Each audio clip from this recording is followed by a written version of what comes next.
You're watching us live in Bamenda in the northwest region of Cameroon. It is time for the news here on DBS Television. We begin with the headlines. Pupils and students of intermediary classes go on a 3-month break, a period during which, as we will hear in this newscast, will either be spent busy or lazy about, and equally a moment for parents to take over the process of formation from the teacher. In this newscast, we will equally talk about the mission to Bamenda, this time of Peter Mahngeh and co., with our reporter raising worries if this mission will play the long-awaited magic as far as the Anglophone crisis is concerned. The Douala II Council extends a hand of charity to some vulnerable citizens within her municipality. This is the 9th year they are carrying out what they call Social Action Day. Details of these stories and more up next in the news. Please stay tuned.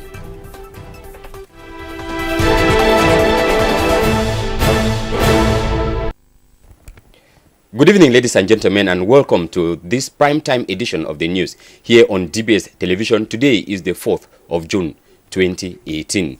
We begin with this lead story. The Douala II Council has awarded financial and material aid to some vulnerable citizens in that municipality.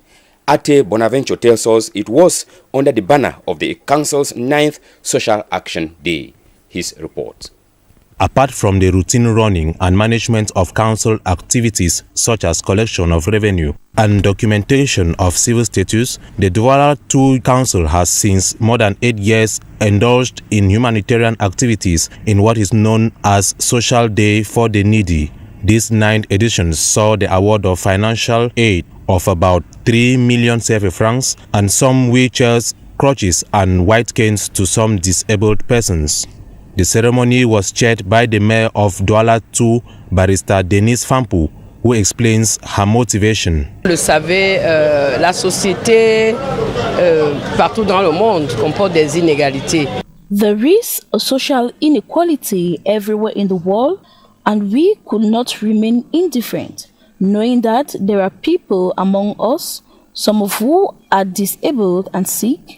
So we are often forced to get into the council's coffers in order to come to their aid in our own way. Cases like that of an 18-year-old mother of triplets and a young mother with mental problems who has been struggling alone to raise her 2 children in the streets were handled. The selection was done with the collaboration of officials from the Ministry of Social Affairs that is also supporting the initiative. Il faut déjà que le service des affaires sociales de la commune ainsi que les services déconcentrés de l'État en charge des affaires sociales. The social services of the council, together with representatives of the Ministry of Social Affairs, are working together to register all those who need help. And given our limited resources, we can only do the extreme cases. Giving to the needy in this regard has been seen by many as a good example of social solidarity. A laudable initiative to be emulated by other councils. We move over to Yaoundé, where strategies to better address urbanization development matters in Cameroon have taken central stage in Yaoundé this Monday. This is in the course of a 3-day seminar that has been initiated by the United Nations Economic Commission for Africa and the State of Cameroon. Vernasius reports from Yaoundé. For Cameroon to feel the warmth of its destined emergence by 2035, it shall certainly have to tackle the issue of urbanization development. It is in line with these that a 3-day seminar opened this Monday in Yaoundé to tackle questions related to the urbanization integration in the planification of national development in Cameroon. The event, organized by the United Nations Economic Commission for Africa in collaboration with UN Habitat and the State of Cameroon, brought to the same table experts and staff members of sectoral ministries involved in urbanization matters. These to reinforce the capacities of these stakeholders so as to conceive and put in place strategies and policies in favor of sustainable and inclusive cities in Cameroon. There is, however, a major challenge. We have a challenge, and the challenge is based on rural exodus. We understand that there is a huge population that migrates from the rural dwellings to the urban settlements. And if care is not taken in the next generation, the next future, will have a lot of pressure in these urban cities and urban towns and become real an issue in terms of social amenities, getting access to opportunities. And these are the kind of things that the National Plan for Urbanization has to target and work out in collaboration with the partners involved, United Nations systems, the African Development Bank, the World Bank. According to experts, Cameroon is in a good footing as far as urbanization development is concerned and should keep up. If you look at the Vision 2035, you look at the document, the strategic document on growth and employment, it does focus on urbanization as an asset. Urbanization is detailed in terms of its potential. What is still missing is how to do that, how to ensure that you as Cameroonese, you will be a middle-income country, industrialized country 2035, with the cities that you deserve as citizens of this country. At the end of this seminar, the wish expressed shall be the implementation of the recommendations that shall come out of this seminar, because Cameroon's emergence might depend on it.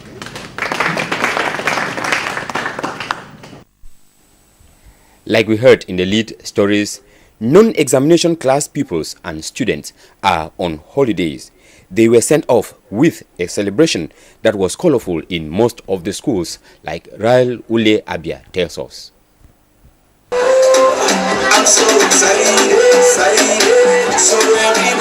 The end of 2017-2018 school year, that was quite challenging. After going through the required school program prescribed by the ministry and spending 9 months with the pupils, it was time to send them home for holidays.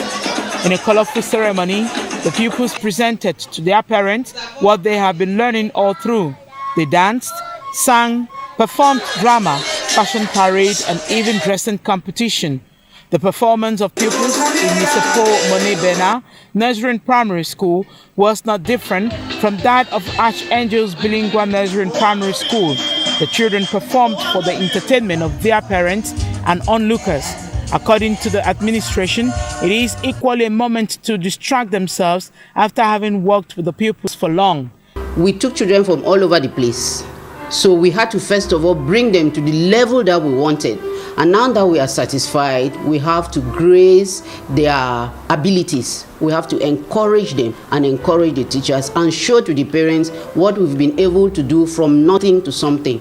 At the École Islamique, there was a football match along with other usual performances, while the schools are prepared to welcome new and old pupils for 2018-2019 school year.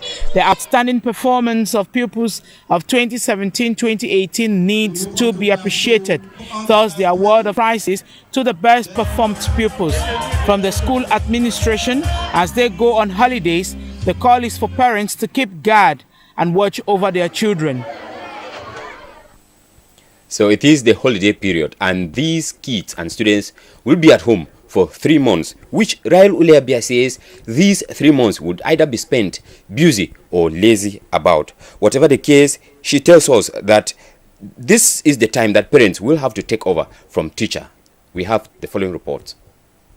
For 9 months, pupils and students were under the watchful eyes of their teachers and sometimes parents. For the most part, the teacher worried about their presence in class and participation in all the curricular activities.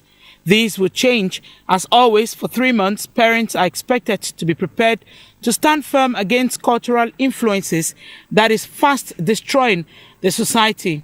With a lot of perversity being the talk of the day, children are at high risk. Parents need to be more watchful as to the movement of their children, not to talk of who they relate with.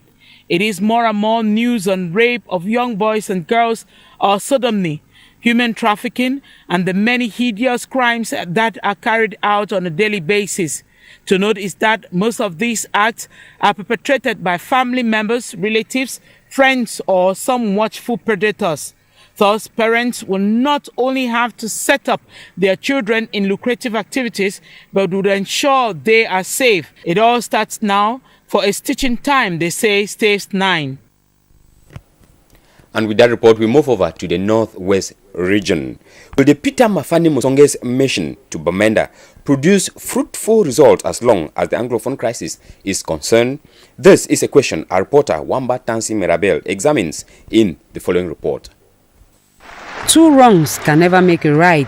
It is for this reason that the Musonge committee was in Bamenda recently to have a tete-a-tete with administrative authorities, representative of civil society, religious group, business persons, amongst others, on how to bring an end to the Anglophone crisis, which seems to be a cankerworm. The National Commission for the Promotion of Bilingualism and Multiculturalism, for 2 days in Bamenda at the Congress Hall, paid attention to the suggestions and proposals made by representatives of different associations to bring this crisis to a halt. A crisis, many say, has escalated and diverted from its main objective and is gradually transforming into a war against indiscipline, with many homes burned, people killed, with Cameroonians becoming refugees in their own country.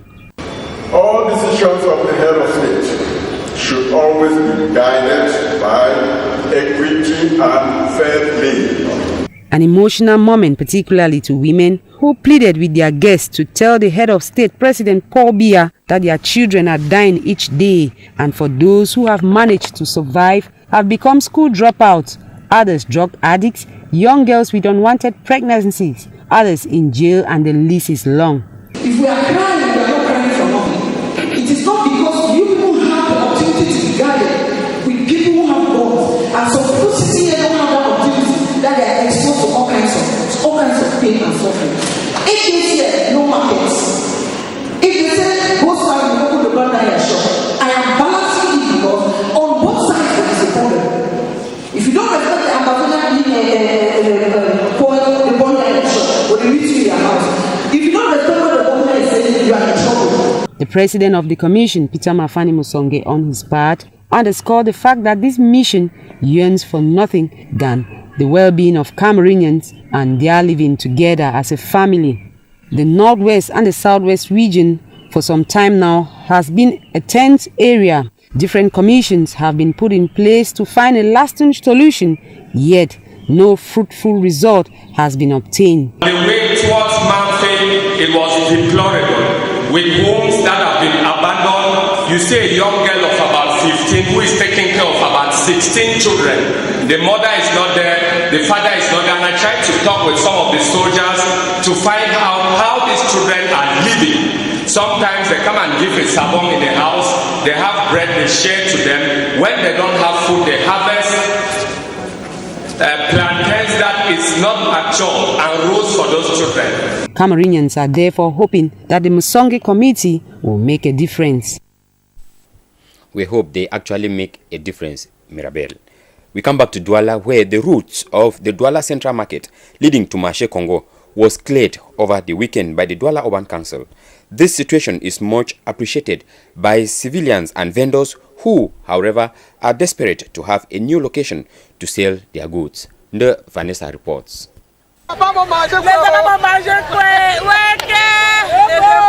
The one-time daily rumbling and roaring sounds of the population of the central market of Douala are no more since one of the roads leading to Marché Congo were highly occupied by traders.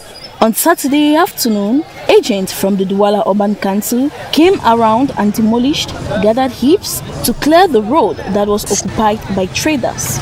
The situation is much appreciated by vendors who, however, are desperate to have a new site to sell their clothes.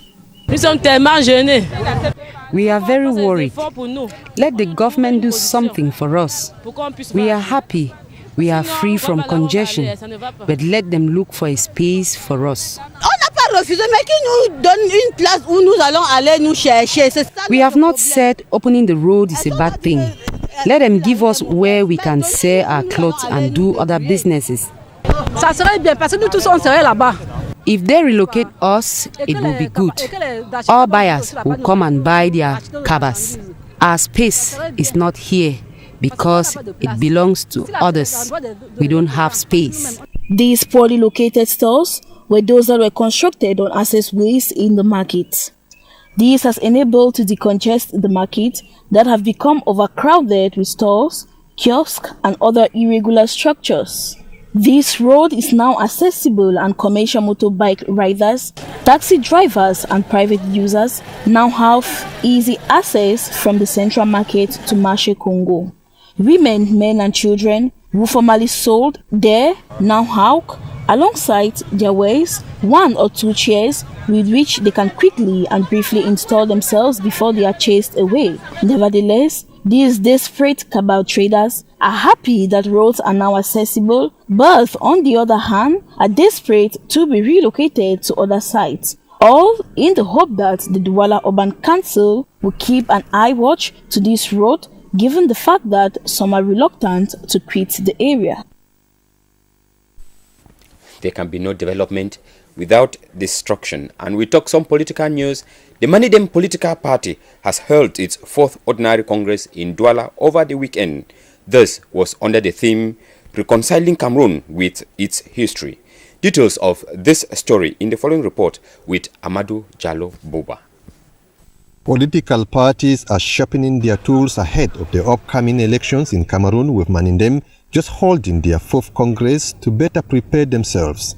The Congress, which took place in the nation's economic capital, Douala, was a forum for the party to review road covered so far and a new strategy to adapt before the highly awaited legislative, municipal and presidential elections due to take place before the end of this 2018. The Congress took place at a time when Cameroon is facing insecurity-related problems from the far north and the northwest and southwest regions resulting from repeated terrorist attacks. According to Mahngeh, Cameroonians need to reconcile with their history, which is the root cause of some of these crises today, especially that of the southwest and northwest regions, which the Mahngeh president Anicet Ekane claimed dates its origin from the banning of the UPC in late 50s through the conspiracy with France and Great Britain, which hindered the reunification before independence. The party says one of its strategy is to form coalition with political parties that share their vision on the condition that Cameroon quit the Franc CFA. It should be noted that Mahngeh appeared to be very vocal on the political happenings of the country, but has no representation, be it at council level, let alone in the assemblies. The Congress ended with the putting in place a transitional body to run the affairs of the party until when proper elections will take place. We move over to the southwest region. In prelude to the World Environment Day to be observed this 5th of June, that is tomorrow, the Southwest Regional Environment Office has organized an awareness campaign program to tie with this year's theme, Beat Plastic Pollution. The point of focus this year targeted the Tiko and Limbe beaches, as Ajara Ali reports in this report. The Southwest Regional Environment Office, in line this year to observe the International Environment Day come 5th of June, they set aside for encouraging awareness actions for the protection of our environment. Their team of environmentalists made a stop at the dockyard where they pick up plastic bags and create awareness to the dockers in the use of protecting our environment in Tiko. Tiko is very important for us. First of all, of course, it's the main entrance of the main entry when it comes to plastic in Cameroon, because Nigeria is the main provider of those thin plastic in Cameroon. So we cannot send stairs without coming to Tiko, which is the main entrance. That's the one. And the second is because we want to let people know that when it comes to environment is the public concern. They equally sensitize them on how to recycle plastic bottles for future use. To the environmentalists, coming closer to Tiko Dockyard is to show their love for nature and how to keep our environment clean. From Tiko, they moved to Limbe Down Beach, where same exercise was carried on. Cleaning the environment, as the regional delegate sees this occasion to explain that plastics, especially non-biodegradable, are not allowed and are a great threat to our environment. And educate the public on environmental issues. Another one is to make the community to know that they are very important to inhibit negative changes to the environment, and to let them know that environmental protection is their duty. to involve them in protecting the environment and to take part in the celebration of the World Environment Day. Putting the seaside as their target is due to the high level of plastics that are being dumped into our sea. However, the World Environment Day is an international event that calls for total engagement to encourage every individual under the theme "Beat Plastic Pollution." It all started in 1974, and since then, the day has provided a global platform for like-minded people to reach out to each other. And now we talk news out of the country. The Initiative for Global Development recently invited representatives of African countries to Washington to meet with U.S. government agencies so as to discuss ways to obtain U.S. funding for development projects on the continent. We have details with our VOA correspondent. During a panel discussion, attendees learned they could get help from Washington by partnering with an American small business. Kanini Motuni is the director of the USAID East Africa Trade and Investment Hubs, which are funded by the U.S. government to promote African trade. We've been able to help these firms become investor ready. So really delving into these firms, helping them improve their governance, helping them improve their financial controls, and then connecting them with U.S. markets and also helping them access long-term debt and equity capital. The trade hubs have moved away from giving grants and are focused on helping companies access commercial capital. It's very intensive work to help a company draft its scaling plans, refine its pitches, refine its price models. It's a lot of intensive work, and that's the value that we're adding. Maltuni says small companies can contact her directly through the website at eatradehub.org. All we need is an email to find out what exactly do you want to do. One success was in Madagascar. After a decade of political turmoil caused a drop in vanilla production, the hub was able to organize the vanilla farmers into cooperatives to help them access U.S. markets. Vanilla is at its highest price at the moment, as you probably know, which is fantastic for what it means for the smallholder farmer. I think prices have almost tripled in the last 7 years. So our intervention was to help organize the farmers, help them understand how to access international markets, and actually move vanilla from Madagascar into U.S. markets through Mahngeh. And Mahngeh is the off-taker in this deal. As you know, it's a U.S. firm that uses vanilla and spices in what it produces here. Since our first meeting, NCBA Closer came and agreed to provide us with technical and financial assistance. Thanks to this partnership, we were granted with material everything to extract and protect vanilla crop in the market. The members of the cooperative are selling vanilla at a bit higher price than the non-members. Beyond having a stable, steady market that will buy his product, there's a whole host of other benefits for the farmers delivered to him, not only during the harvesting season, but throughout the year. That allows farmers, once they are short in cash, especially during the lean period, to take small loans that's interest-free. This resulted in a huge win for the vanilla farmers, as well as a fantastic success story from the hub. Carolyn Turner, VOA News. It is with that news, ladies and gentlemen, that we come to the end of this edition of the news. The news in which we were informed about holidays that has kicked off with pupils and students of intermediary classes who would now be at home with parents taking over formation from their teachers. We equally heard about the bilingual commission that was in Bamenda, and the question we were raising was if they are going to play the long-awaited magic as far as the Anglophone crisis is concerned. The next newscast will be coming up in the French language with Luc Sage Didier Nang. As for me, we will be together again tomorrow, same time, for what would have made news. Until then, good night.